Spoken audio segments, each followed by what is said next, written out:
കുട്ടികൾക്കും മുതിർന്നവർക്കും ഒരുപോലെ ഇഷ്ടാവുന്ന ഡോറ കേക്ക്.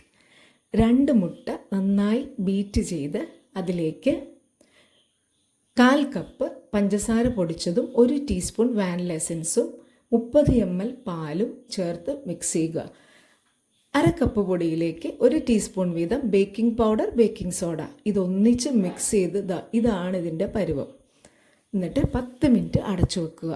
തുറന്ന് ചൂടായ പാനിലേക്ക് 1/4 കപ്പ് ഒഴിച്ച് പരന്നു വരുമ്പോൾ 1 ടേബിൾ സ്പൂൺ ന്യൂട്ടല്ല ചേർത്ത് മീതെ അത് കവർ ചെയ്യാൻ അല്പം മാവും കൂടെ ചേർക്കുക.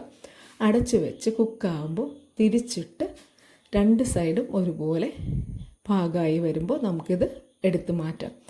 പിള്ളേർക്ക് വലിയ ഇഷ്ടമാവും. ബ്രേക്ക്ഫാസ്റ്റായിട്ടും ആഫ്റ്റർ സ്കൂൾ സ്നാക്കായിട്ടും ഒക്കെ നമുക്കിത് കൊടുക്കാവുന്നതാണ്. അപ്പോൾ ഇങ്ങനെ ട്രൈ ചെയ്യല്ലേ.